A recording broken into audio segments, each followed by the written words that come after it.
नमस्कार दोस्तों, आज अपन जो राजस्थान के क्रांतिकारी है केसरी सिंह बारैट, इनके जीवन में घटित घटनाओं के बारे में आज बात करेंगे।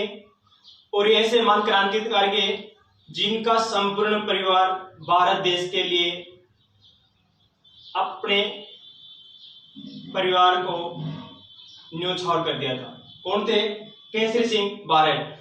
दोस्तों, केसरी सिंह बारैट जी का जन्म 21 नवंबर 1872 ईस्वी को भीलवाड़ा जिले की शाहपुरा तहसील के देवपुरा खेड़ा गांव में हुआ था।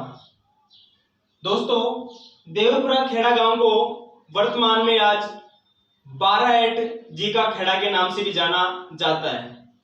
दोस्तों, इनका जन्म एक चारण परिवार के अंदर हुआ था। किस परिवार में? चारण परिवार में। और चारणों का जो प्रमुख कार्य होता है,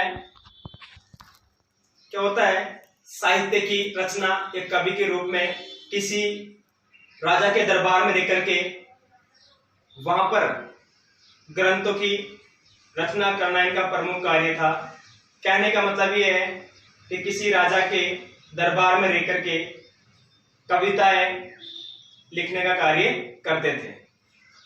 तो दोस्तों, इनके जो पिताजी थे, इनके पिताजी का नाम क्या नाम था? कृष्ण सिंह बारैट। क्या नाम था? कृष्ण सिंह बारैट। और इनकी जो माता थी, इनका नाम था बख्तावर कंवर। क्या नाम था? बख्तावर कंवर। और इनकी जो पत्नी थी, इनका नाम था माणिके कंवर। क्या नाम था? माणिके कंवर। और इनके जो भाई थे वह थे कौन थे? जोरावर सिंह बारैट। और इनके पुत्र कौन थे? प्रताप सिंह बारैट। दोस्तों, इनके गुरु संत सीताराम दास और पंडित गोपीनाथ जी थे। इन्हीं के पास रहकर के इन्होंने शिक्षा ग्रहण की थी। किसने? केसरी सिंह बारैट ने।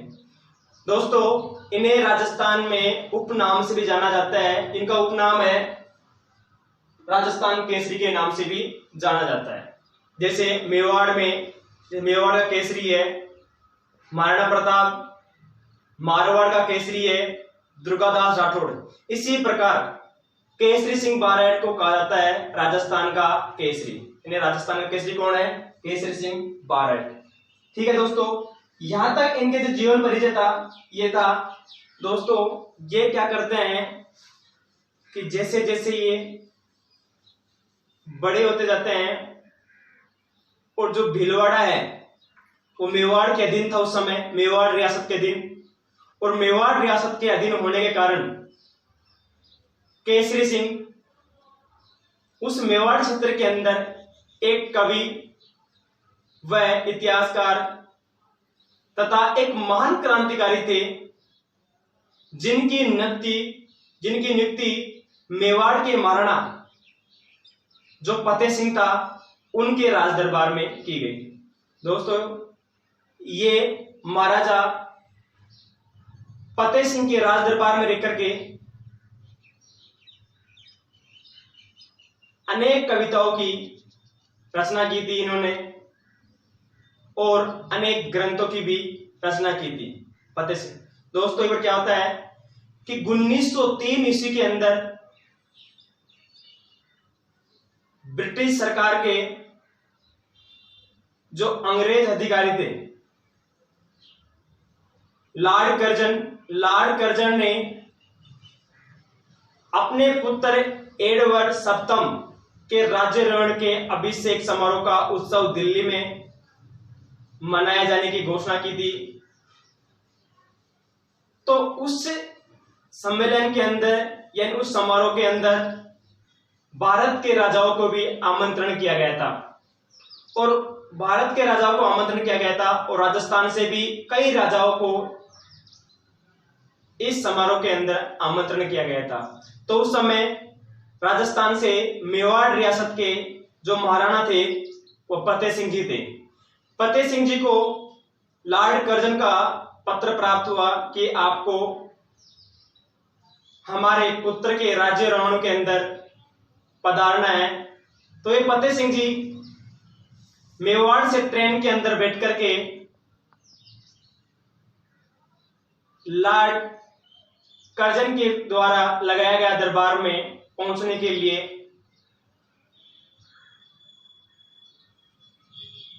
स्टेशन पर जाते हैं और दिल्ली रेलवे स्टेशन पर पहुंच जाते हैं। तब दोस्तों इनके जो दरबारी कवि थे फतेह सिंह जी के, कौन थे? केसरी सिंह बारेट। कौन थे? केसरी सिंह बारेट। केसरी सिंह बारेट फतेह सिंह जी को दिल्ली दरबार में जाने से रोकने के लिए इन्होंने एक ग्रंथ की रचना की थी डिंगल भाषा के अंदर 13 पंक्तियों के अंदर, इन 13 सोर्टों के अंदर। वह ग्रंथ थी चेतावनी रा चोंगट्या। चेतावनी रा चोंगट्या। इस ग्रंथ के माध्यम से फतेह सिंह जी को दिल्ली दरबार में जाने से रोका गया। तब महाराजा फतेह सिंह इस पत्र को पढ़ते हैं और दिल्ली दरबार में न पहुंचकर पुनः मेवाड़ की ओर पहुंच जाते हैं। इस प्रकार से फतेह सिंह को इस ग्रंथ के माध्यम से रोका गया था। ध्यान रखना दोस्तों। इसके बाद बात करते हैं अपन कि केसरी सिंह बारेट ने 1910 ईस्वी के अंदर वीर भारत समाज की यानी वीर भारत सभा की स्थापना की थी। वीर भारत सभा की स्थापना की थी। 2013 का RS प्री का जो पेपर था उसके अंदर एक क्वेश्चन पूछा हुआ था कि वीर भारत सभा की स्थापना किसके द्वारा की गई थी। तो दोस्तों ध्यान रखना, वीर भारत सभा की स्थापना केसरी सिंह बारेट के द्वारा की गई थी और इनके जो सहयोगी थे केसरी सिंह के वह विजय सिंह पथिक व अर्जुन लाल सेठी जी थे। ध्यान रखना कि इस सभा की स्थापना केसरी सिंह बारेट ने की और इनके जो सहयोगी थे विजय सिंह पथिक और कौन थे? अर्जुन लाल सेठी जी थे दोस्तों। तब दोस्तों ये धीरे धीरे उग्र क्रांतिकारी बन जाते हैं और इनका संपर्क भारत के महान क्रांतिकारियों से हो जाता है, जैसे रास बिहारी बोस, सुभाष चंद्र सैन्याल, मास्टर अमीर चंद, इन क्रांतिकारियों से इनका संपर्क हो जाता है। तो दोस्तों उसी समय क्या हुआ था कि जो क्रांतिकारियों के पास जो कमी थी वो पैसों की कमी थी, आर्थिक कमी थी। इस कमी को पूरा करने के लिए हर क्षेत्र के अंदर क्रांतिकारी प्रयास कर रहे थे। उसी प्रकार केसरी सिंह जी भी अपने क्षेत्र के अंदर इस आर्थिक दशा को सुधारने के लिए प्रयास कर रहे थे। तब दोस्तों क्या होता है कि केसरी सिंह बारेट जी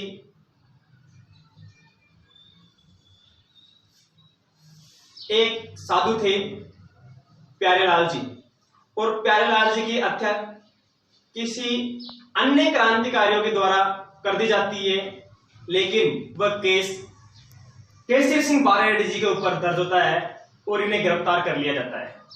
इनको गिरफ्तार करने के बाद दोस्तों बिहार के अंदर स्थित हजारीबाग जेल के अंदर 1914 ईस्वी के अंदर 20 साल का कारावास दिया जाता है। तब दोस्तों इनको 20 साल का कारावास मिलता है और ये हजारीबाग जेल के अंदर ही रहते हैं, अपनी सजा को काटते हैं वहीं पर।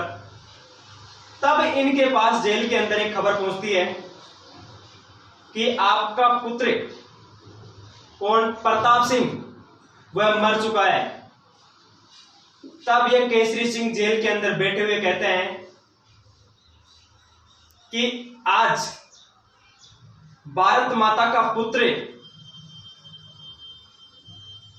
इस धरती मां के लिए शहीद हो गया है, मुझे इस बात का बहुत ही गर्व है। और ऐसे कहते हुए केसरी सिंह बारेट जी बहुत ही प्रसन्न हुए कि मेरा पुत्र इस धरती मां के लिए क्या हो गया है? कुर्बान हो गया है, न्योछावर हो गया है, शहीद हो गया है। बहुत खुश होते हैं और जेल के अंदर हंसते हैं। तब अंग्रेज अधिकारी सोचते हैं और जेलर सोचता है कि कभी पिता अपने पुत्र की मृत्यु के बारे में सुनता है तो वह बहुत ही उदास होता है, लेकिन ये कितने प्रसन्न हो रहे हैं तो उनके समझ में नहीं आ रहा। तब दोस्तों ये जेल से जैसे ही अपनी 20 साल की सजा पूरे करते हैं और पूरी करने के बाद ये कोटा के अंदर ही राजस्थान में आ जाते हैं यहाँ पर, और जेल से कोटा रिहा होने के बाद कोटा में इन्होंने अपना निवास स्थान बनाया और यहीं पर रहने लग गए। दोस्तों, आज भी केसरी सिंह बारेट जी का जो परिवार है गुमानपुरा में निवास करता है। कौन से? कोटा के अंदर गुमानपुरा गांव है, वहां पर इनका परिवार आज भी निवास करता है। वहां पर इनके जो भी परिवार जन है जो आज भी निवास करते हैं। दोस्तों, इसके बाद दोस्तों क्या करते हैं कि ये कोटा के अंदर ही कोटा के अंदर ही 14 अगस्त 1941 ईस्वी को मृत्यु हो जाती है कोटा के अंदर ही। और दोस्तों, इन्होंने अपने जीवन के अंदर क्रांतिकारियों का अत्यधिक साथ दिया था और इन्होंने अपने जीवन में एक ग्रंथों की भी रचना की थी। दोस्तों, इन केसरी सिंह बारेट के बारे में राजस्थान भारत के महान क्रांतिकारी थे रास बिहारी बोस। रास बिहारी बोस ने केसरी सिंह बारेट के बारे में कहा कि इनका संपूर्ण परिवार भारत देश के लिए अपने प्राणों का न्योछावर कर दिया। तो राजस्थान के ये क्रांतिकारी थे जिनका पूरा परिवार देश के लिए अपने प्राणों की बलि चढ़ा दी। ऐसे एक और क्रांतिकारी है जो आगे बात करेंगे, गोविंद गिरी। उन्होंने भी अपना संपूर्ण परिवार क्रांतिकारियों में लगा दिया था। दोस्तों, इनके द्वारा रचित जो ग्रंथ है वह प्रमुख ग्रंथ है, उनके बारे में बात करते हैं। इनके जो प्रमुख ग्रंथ,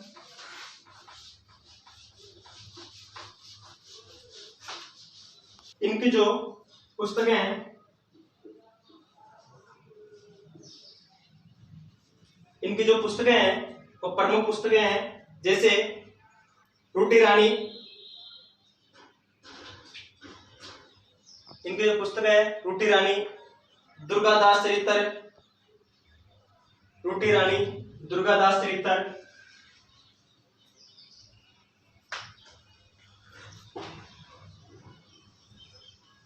इनकी रूटी रानी,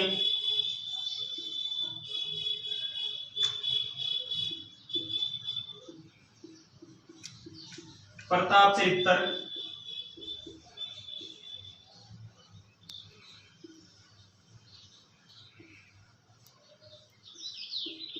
दुर्गादास चरित्र,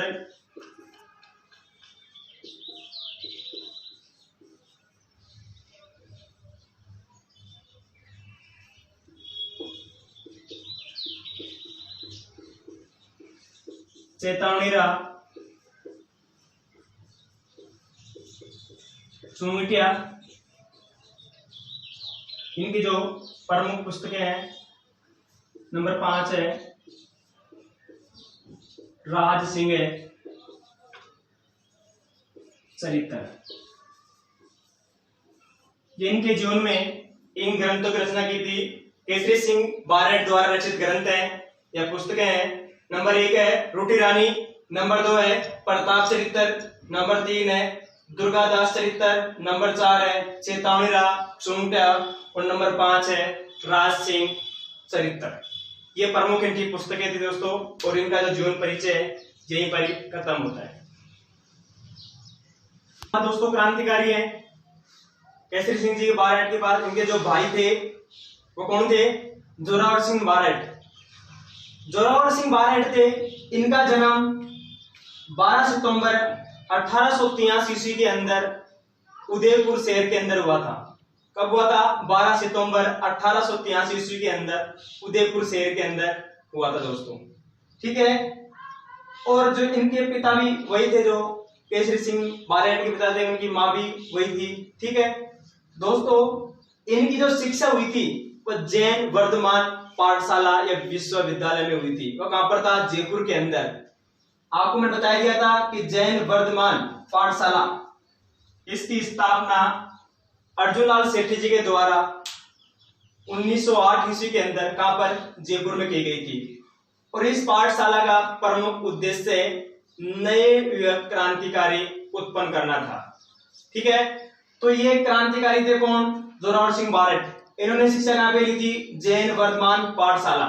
इस पाठशाला के अंदर शिक्षा किस बात की? कि भारत के अंदर अंग्रेजों को किस प्रकार से क्या निकालना है? बाहर निकाल के भगाना है। तो इन्होंने कहां से लिया प्रशिक्षण?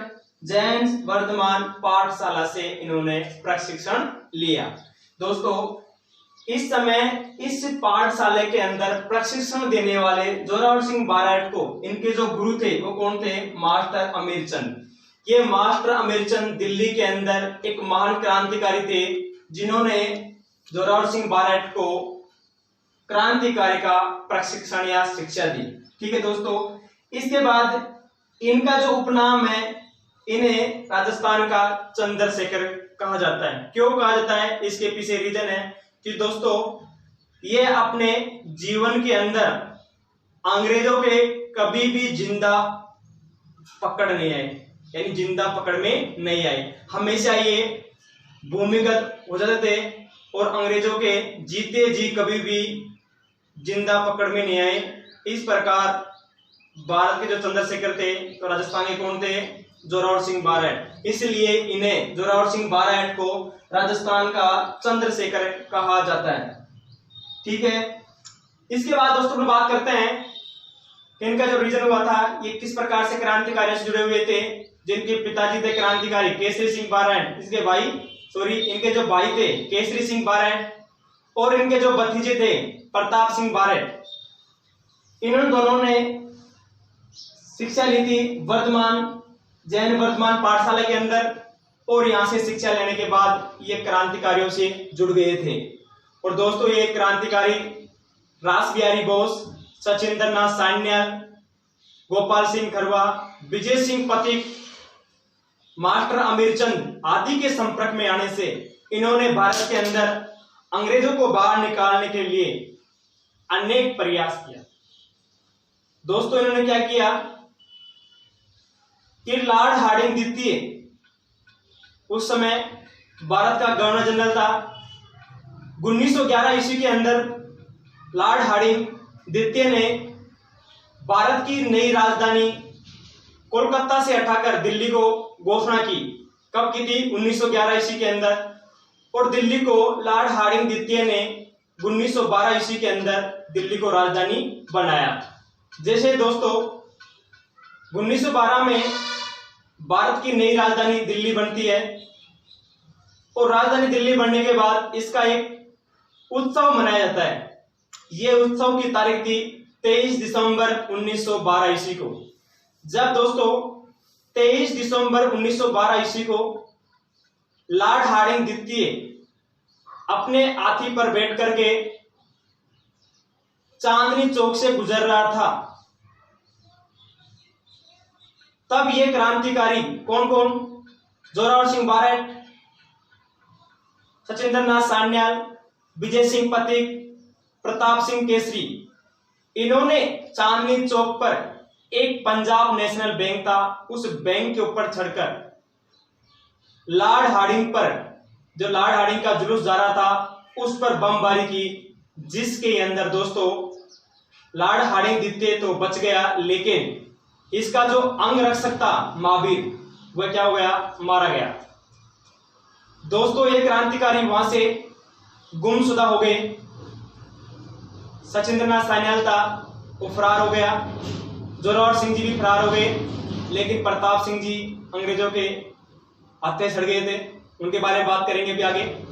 तो जोरावर सिंह जी दोस्तों यहां से फरार होकर के भूमिगत हो जाते हैं, और भूमिगत हो जाते हैं और अपने जीवन में जब तक ये जीवन जीते हैं तब तक ये अंग्रेजों के जिंदा पकड़ में नहीं आते हैं। इसीलिए कहते हैं राजस्थान का चंद्रशेखर, कारण तो यही है ना।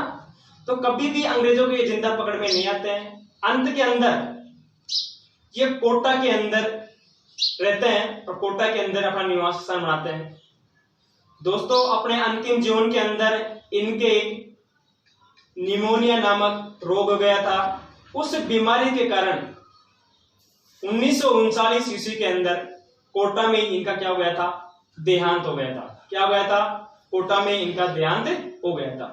अगले जो क्रांतिकारी है दोस्तों वह कौन रहे, प्रताप सिंह बारैट। कौन है, प्रताप सिंह बारैट।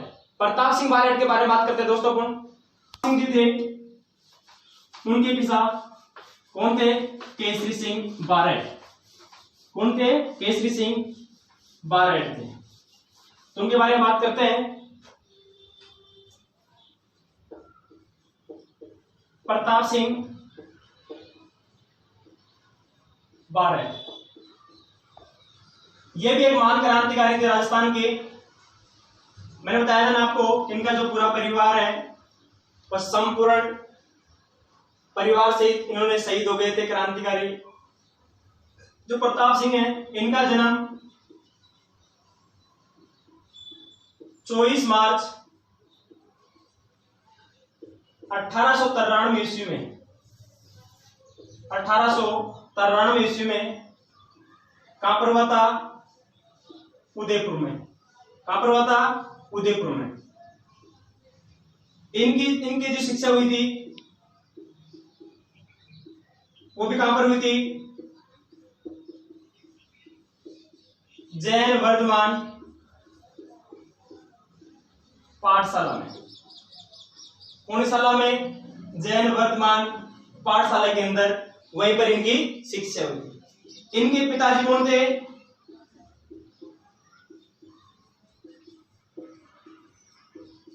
केसरी सिंह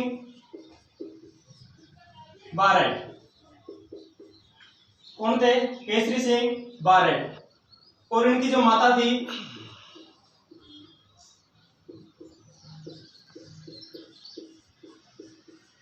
मणिक के कंवर। कौन थी, मणिक के कंवर। और इनके चाचा कौन थे,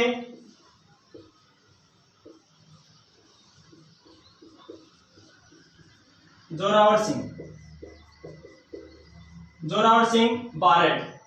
तो दोस्तों ये भी राजस्थान के महान क्रांतिकारियों में से थे जिनका जन्म 24 मार्च 1893 ईस्वी में उदयपुर शहर के अंदर हुआ था। और इनकी शिक्षा भी मास्टर अमीर चंद के नेतृत्व में जैन वर्धमान पाठशाला जयपुर के अंदर ही हुई थी। वहीं से इन्होंने क्रांतिकारी की शिक्षा प्राप्त की थी। इनके पिताजी का नाम केसरी सिंह बारैट तथा माता का नाम माणी के कंवर था। और इनके जो चाचा थे वो कौन थे, जोरावर सिंह बारैट थे। दोस्तों जैसे ही इनके चाचा जी के साथ ये क्रांतिकारी में खेमे के अंदर शामिल हो जाते हैं और ये भी जो 23 दिसंबर 1912 ईस्वी के अंदर जो लॉर्ड हार्डिंग पर बम फेंका गया था उसके अंदर ये सहयोगी थे। तो ये भी फरार चल रहे थे उस समय। लेकिन प्रताप सिंह जी को अंग्रेजों ने गिरफ्तार कर लिया और गिरफ्तार करके इनको बरेली जेल जो उत्तर प्रदेश के अंदर है उसके अंदर इसको डाल दिया जाता है। और बरेली जेल के अंदर दोस्तों इनको शारीरिक व मानसिक यातनाएं दी जाती है। शारीरिक व मानसिक यातनाएं दी जाती है। इसे काफी परेशान किया जाता है अंग्रेज अधिकारियों द्वारा, बहुत ही यातना दी जाती है। तब इन्हें कहा जाता है, एक लाइन कही थी इन्होंने, एक अंग्रेज अधिकारी था क्लीवलैंड, अंग्रेज अधिकारी था जिसका नाम था क्लीवलैंड। ये इसका जेलर था बरेली जेल का। इसके अधीन था प्रताप सिंह। और ये इसे प्रताप सिंह जी को अनेक शारीरिक व मानसिक यातनाएं देता था, इसको बहुत ही परेशान करता था। कौन, क्लीवलैंड। तो जब जेल में थे, जब इन्हें कहा गया, प्रताप सिंह को इन जेलर ने कहा कि आपको आपकी माँ बहुत याद कर करके रोती है। तब प्रताप सिंह ने एक लाइन कही थी कि मेरी माँ रोती है तो रोने दो, मैं एक माँ को हंसाने के लिए हजारों माताओं को नहीं रुलाना चाहता। कि मैं अगर क्रांतिकारियों का भेद दे दिया तो वह सभी माताएं मेरे को क्या निकालेगी, गाली निकालेगी। इसलिए मेरी माँ रोती है तो रोने दो, लेकिन मैं एक माँ को हंसाने के लिए हजारों माताओं को नहीं रुलाना चाहता। तब अंग्रेज जेलर जो था क्लीवलैंड, जिसने कहा कि आज तक मेरे जीवन में ऐसा इंसान नहीं देखा जिसका दिल पत्थर जैसा है। वो कौन थे? प्रताप सिंह। इनका दिल क्या है? पत्थर जैसा है। इनको अपनी माँ का कोई गर्व नहीं है। तो यह भी इनकी बहुत ही वो करते हैं कि कितने पत्थर वाले दिल व्यक्ति हैं जो ये क्रांति का वेद नहीं खोल रहे हैं। दोस्तों, इनको इन जो प्रताप सिंह केसरी है, इनका देहांत 7 अप्रैल और 1918 ईस्वी को 7 अप्रैल 1918 ईस्वी को जो बरेली जेल है, कहां पर? ये यूपी के अंदर। इस बरेली जेल के अंदर ही प्रताप सिंह जी का देहांत हो जाता है। इसी प्रकार इनकी जो जीवन की लीला है वह समाप्त हो जाती है। ठीक है दोस्तों, आगे जो क्रांतिकारी है उनके बारे में आगे बात करेंगे। ठीक है, नेक्स्ट क्लास। ओके।